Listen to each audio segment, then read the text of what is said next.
Hello, my name is Jonathan Harris from Worldwide Camera Exchange. Today I'm going to talk about buying lenses. Predominantly second-hand lenses, but don't think for one moment that because a lens is brand new, it's going to be completely free of flaws. Once in a blue moon, you do see issues even with brand new lenses. So if you're buying brand new, it might be worth watching this video anyway, because it would be wise to check your lens just in case you have any of the issues. You don't want to discover a problem 2 or 3 years down the line, because then nothing can be done about it. I have produced some manufacturer specific videos in the past. Some videos, Schnieder, Hasselblad, Leica, Nikon, Canon. Have a look at those. This particular video is going to be more generic in nature and drill down much more on the issue of optics, the issue you get relating to the lenses themselves, the glass bits of the lens. I'm going to talk about the cosmetics, the mechanics, but as I say, predominantly I'm going to talk about the glass and what to check when you're looking through the lens at the glass itself.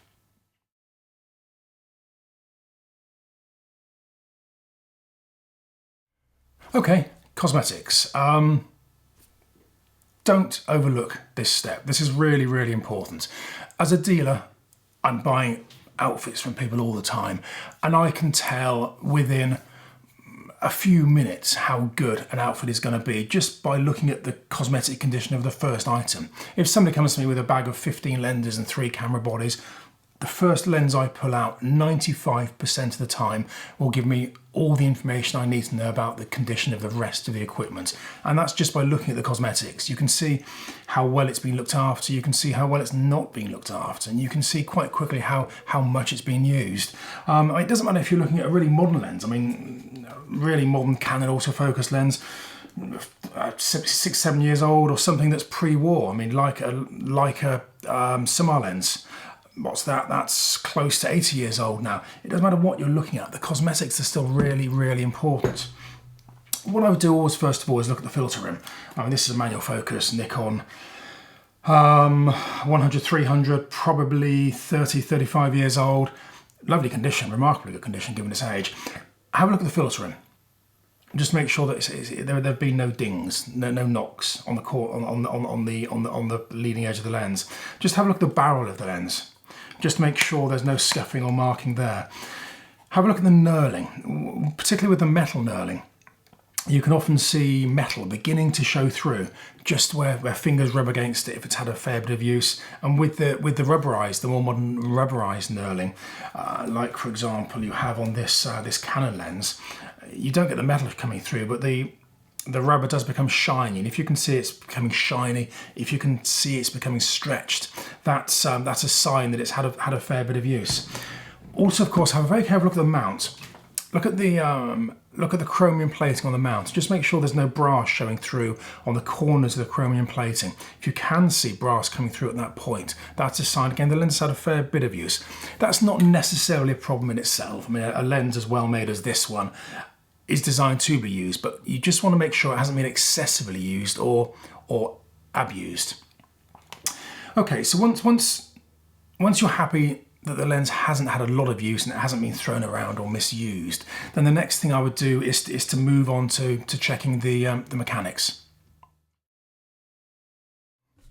Okay, so lens mechanics. When I say mechanics, I'm talking about the bits that move, and obviously that's often electronic. Here with this particular lens, the aperture is electronically controlled. With this Nikon 100-300, the aperture is mechanically controlled. So I'm talking about the bits that move rather than the glass. Check the focusing. The focusing should always be very, very smooth. Make sure it is smooth. Modern autofocus lenses, the focusing isn't as good and isn't as smooth as it would have been on the older manual focus lenses.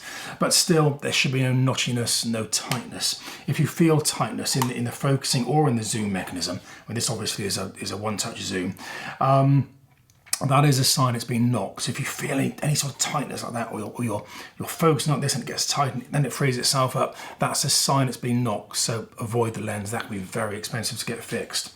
Moving on to the aperture mechanism.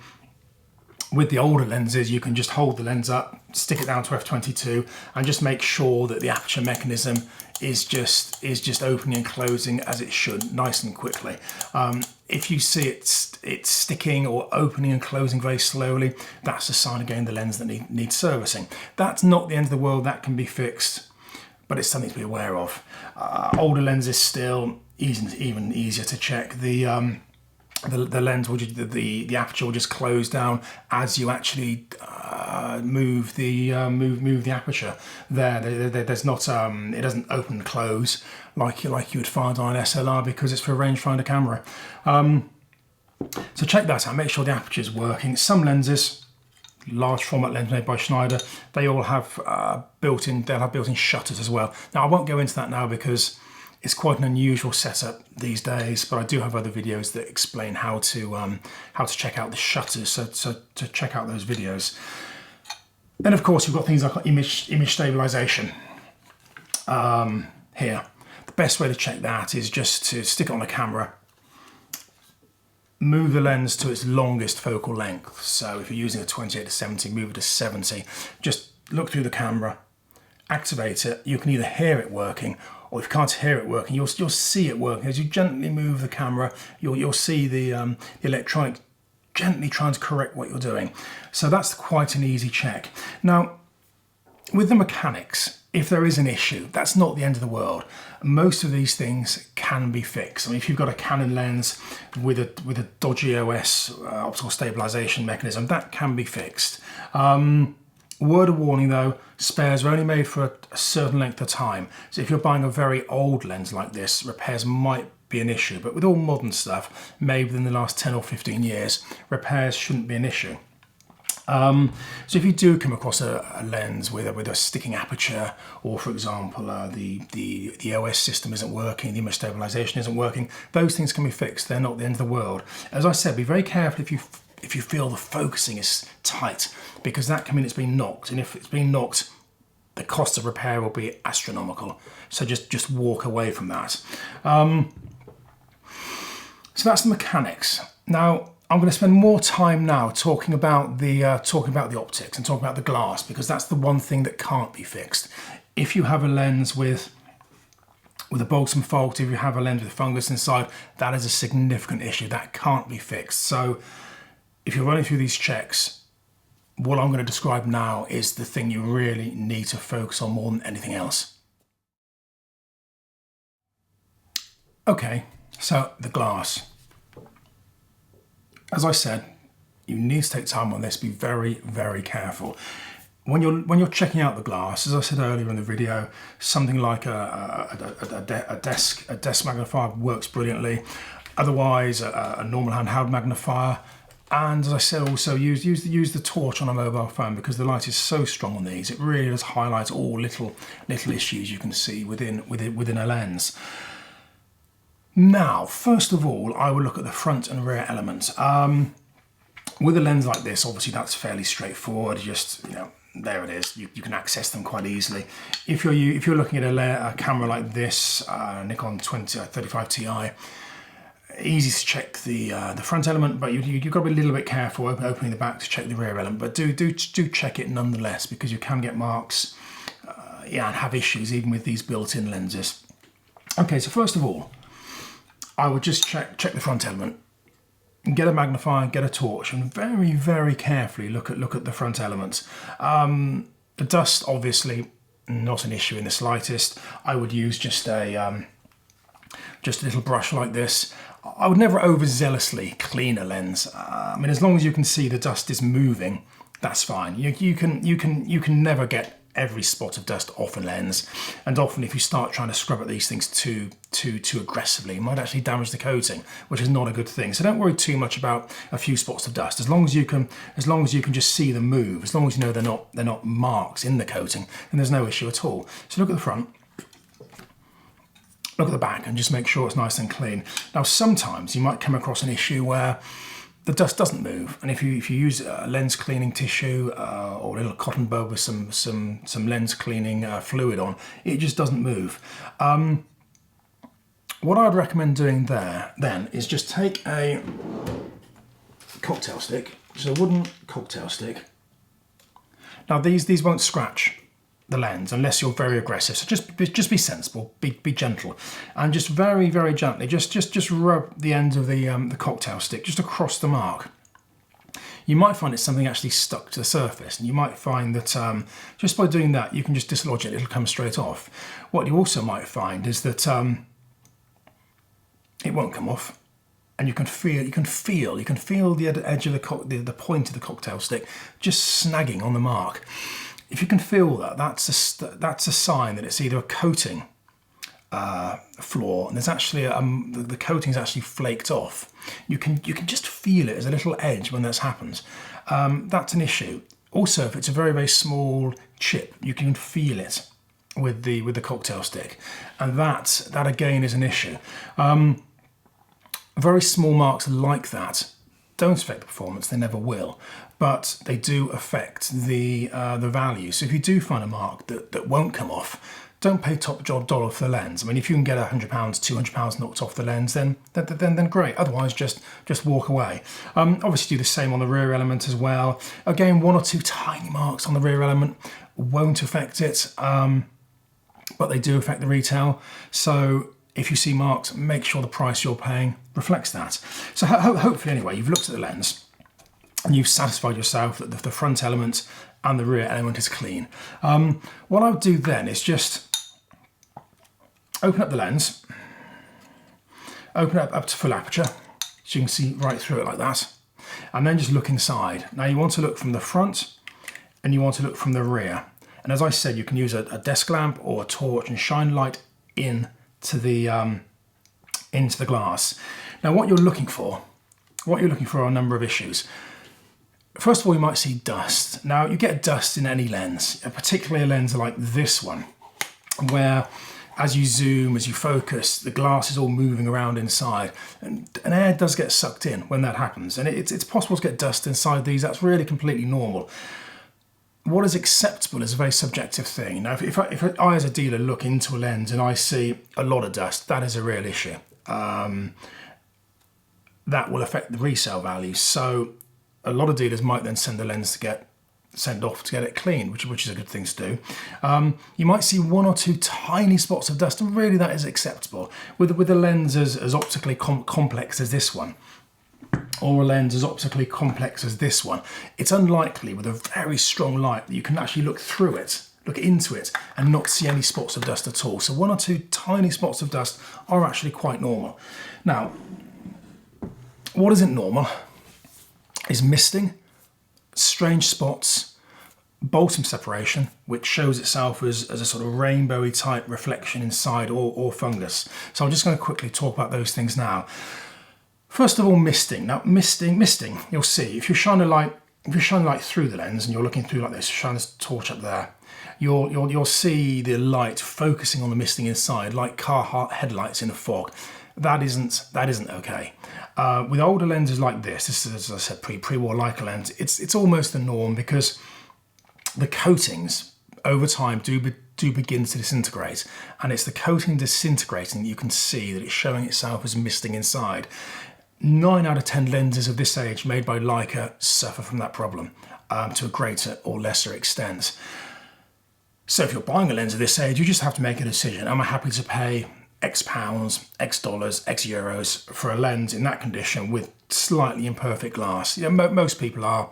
Most people accept that with the very old stuff, you have to accept some misting sometimes. With a more modern lens, with, for example, a modern Canon autofocus lens, again, you do sometimes see misting inside, but that is absolutely not acceptable. If you look through the lens again here, or if you're looking into it like this, and you see some misting inside, with a lens like this, again, it's probably showing that there's a coating fault or some form of balsam fault inside. I'll go onto that later. But if you see that on a modern lens, just walk away. The cost of replacing it is probably going to exceed the value of the lens. There's something else you see inside lenses, which is nicknamed Schneideritis. I'll put a picture up that shows what this is. And it relates particularly to these lenses, to Schneideritis lenses, although you do see it in in other Japanese-made lenses and in some Leica lenses too. When you look into the lens, if you look around the outside of the lens inside, you can see little white spots. It's caused when during the manufacturing process, when the lens is produced, the outer edge of the lens is painted black. It's blackened. And if that black paint begins to break up, then you can see little spots inside. Those little spots tend to reflect all over. So it looks like it's all over the surface of one of the inner elements, but it isn't. It's actually just a reflection of the outer edge of the lens. It's not a particularly nice thing to see. On these Schneideritis lenses, it's actually very common. A few little dots, not necessarily an issue, but I'll probably avoid a lens that's got the problem to a greater extent. I've never known this affect performance, but I suppose arguably there's a point at which, because the blackening is beginning to disintegrate, and that's there for a reason, it's there to stop reflections, there's a point that the reflections start to increase, in which case you might start impacting contrast. So a little bit, not too much of a worry, a lot I'd avoid it. In any case, the price should be adjusted to acknowledge that the issue is there. Now, the other thing you can come across is something called balsam separation or cement failure. The balsam is cement or glue that's used to stick together two optical elements. So if you might have a duplet or a triplet of lenses, so 2 or 3 lenses that are all glued together. They're glued together with something called balsam. And if that glue starts to disintegrate, you can see marking inside. Sometimes it shows itself as misting, but it's more likely to show itself as a sort of rainbow reflection. Imagine oil on water. If you look into a lens like this, and you can see what looks like oil on water, that's a balsam fault. Quite common with older lenses. Pre-1970s, quite a common issue. Less of a problem with these more modern lenses. Quite unusual to see it on something this new, but again, you do sometimes see it. It can be just a failure due to time. Nothing lasts forever. The balsam cement does break down gradually over time. And perhaps if you're looking at a 100-year-old lens, you shouldn't be surprised if it's got some issues. But if you see it on a modern lens like this, there's a chance it's been caused because the lens has been knocked. If that's happened, the chances are you would have picked up on it during your cosmetic search, because you'd see a mark or a ding on the lens. So do be aware of that even on modern lenses. Okay, so then we move on to fungus. Now, fungus is the worst of all these issues by a long, long way. I'm going to post a link to a video which will spend more time talking about fungus and how to avoid fungus. But when you're doing your checks, when you're shining your light through, if you can see what looks like little legs coming in from the outside, going towards the center of the lens at any point looking through the lens, or if you can see little spots inside the lens with a sort of hazy circle surrounding, or if you can see little spots with spidery legs coming out from the little central point, that's fungus. Don't walk away, just run away. Leave it alone, don't get involved. The issue with fungus is that if you put a lens with fungus in your camera bag, the spores from the fungus can move from your lens to other items. And if you've got that lens stored in an inappropriate way for a few months, the spores can travel from lens to lens to lens. You can open the bag and all of a sudden you've got fungus on all your equipment, and that is a real issue. So it's always a good idea to check your lenses regularly for this. If you see it, hopefully you'll catch it quickly. If it's on the front or the rear element, you can clean it off. Clean it off very, very thoroughly and you should be okay. If you see it inside, get it sent off and get it cleaned properly by a repairer. They'll strip it down. They will use various chemicals to make sure that the fungal spores are killed, and they'll put it back together and it should be okay. Snag with that is that when the fungus grows on the lens, it's actually growing on the coating of the lens. it actually etches onto the coating of the lens. So even if you can clean the fungus itself off, you can still see the tracks of the fungus afterwards. So as I say, if you're buying a lens secondhand and you see any indication of fungus, I wouldn't even get involved with trying to get it cleaned. I really would just walk away. It's nasty, nasty stuff. But have a look at the link I posted and just make sure you familiarise yourself with what it is and with how you can manage it, more importantly, because it can affect anybody at any time. And if you don't look after your equipment really as you should and keep it absolutely dry, it will impact you. So you should know about this anyway. Okay, so they're the basic optical issues. And of course, there's one other thing you should check when buying a lens, and that's just to make sure that the lens is performing optically as it should be. Now, two things you really need to check. You need to check that it's focusing correctly, and you need to check that the lens is optically aligned as it should be. Now, first of all, you need to check the focusing. That's worth bearing in mind at this point that this is a Nikon lens. It goes onto a Nikon camera. It should be perfect. Will it perform perfectly? 99 times out of 100 it will. But this, as the lens, is made within certain tolerances. The lens body will be built, the camera body will be built within certain tolerances. And when you put them together, sometimes adjustment on the lens is this way, adjustment on the camera is this way, and because you have the tolerances, sometimes they don't marry up quite as well as they should. So the optical performance won't be as spot on as it should be. Now, a lot of people struggle to understand that concept, but you know, however much you pay for a camera, however much you pay for a lens, they're not adjusted to nanometers. They are adjusted to within certain tolerances, and usually if you marry two items together, you're absolutely fine. But sometimes, as I said, the tolerances can cause errors, which is why in modern equipment, you have the micro adjustment. So if you put your new lens on your camera and you find it's a tiny bit out when you've tested it, you can go into the menus, you can use the micro adjustment. You can just adjust that to perform a tiny bit better. In the old days, in the old days of earlier Leica, if you had compatibility issues between the focusing cam on the lens and the camera, you have to send the camera and the lens off to get it calibrated. You can still do that today with modern Leica. You can still send the camera and your lenses off to get them calibrated so they're working perfectly together. So anyway, bear that in mind. If you're testing a lens and it isn't absolutely spot on, it might not be a fault with the lens. It might just be an issue relating to the tolerances, but that is quite unusual.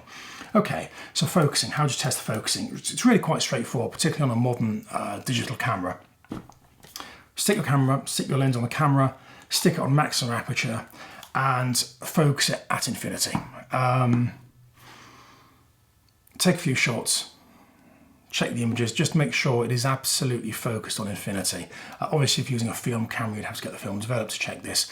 When you're focusing on infinity, make sure what you're looking at infinity is at infinity, if that makes sense. It's got to be a long, long way away. I'm talking about a tower in the distance, a radio mast, a church tower. It's got to be a long, long way away. Don't focus on something 50 meters away because that might not be far enough away to be at infinity. So photograph at infinity. Make sure it's absolutely as sharp as it should be. Then focus on something a lot closer. Focus on something close to the minimum focus of the lens. Again, use it at full aperture for obvious reason. You don't want depth of field. You don't want depth of field getting in the way. So to full aperture, focus on something very close, maybe 3 to a couple of meters away maybe, and just make sure that it's focusing exactly where it should be.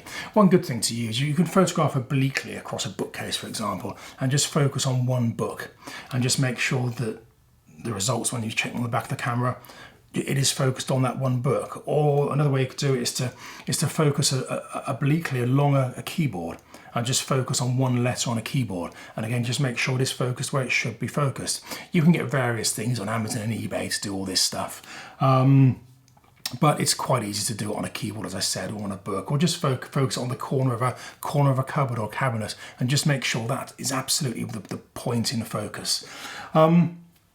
So if it focuses well at infinity, and if it focuses close up, you can be pretty sure that it's going to be focusing well on all the other settings. If you're using a zoom lens, probably best to do it at the telephoto end of the zoom lens because there's less depth of field there. If you're doing it at the wide angle end, you're going to have more depth of field, so the depth of field itself might actually be more forgiving. Right, okay, so you've determined that the lens is focusing well. The final test now is just to make sure it's optically aligned. Now, the lens sits on the camera. It all should be perfectly parallel with the lens. Sometimes there might be an issue with the optical alignment in the lens, which means that something is just slightly off true. Put the lens on a camera. The best thing to photograph is maybe something like a brick wall. We use an optical test chart here, which, and if you've got one, obviously use that, but most people don't. So go outside, take a picture of a brick wall. Again, closer up, maximum aperture. Keep the whole camera parallel to the brick wall, and just make sure when you look at the results that the four corners are of equal sharpness. So the top corners are the same as the bottom corners, the left corners are the same as the right corners. If you have an issue with optical alignment, what you'll find is maybe the bottom corners will be slightly less sharp, or the left-hand corners will be slightly less sharp. But if you can ascertain that all four corners are of equal sharpness, you can be sure that that optically the lens is good. Okay, well, I hope that's been useful, and it's quite a long video, longer than normal, but it is important, particularly with the optics, to make sure you get them absolutely right. Because as I said, particularly with issues with fungus and with balsam faults, they are problems that massively affect the resale of the lens. You don't want to buy something that's that you're never going to be able to resell. I should also mention actually that a lot of these issues don't affect the performance. So if you've got fungus, or you've got balsam faults, or if you've got massive amounts of dust inside, the lens will often perform well. So don't just rely upon taking pictures and checking the results. Do these physical checks as well. That's really, really important. Okay, so just in summary, you've looked at the cosmetics. It's nice cosmetically, that's good. You've looked at the mechanics, it's all working well, optical stabilization is working, it's focusing as it should be. Yeah, that's great. And you very, very carefully check the optics. You look for dust, you've looked for misting, you've looked for Schneideritis, you've looked for balsam faults, you look for fungus, and you've also made sure that the thing is focusing well, and you've made sure that the optical alignment is good, so it's all nice and sharp in all four corners. You've got a good lens. I hope that's been useful. If you have any comments, or if you've got any other suggestions or anything to add, please do stick them in the comments below. It's always good to hear how other people do these checks. Otherwise, please like and subscribe, and I hope to see you again soon. Thank you. Bye-bye.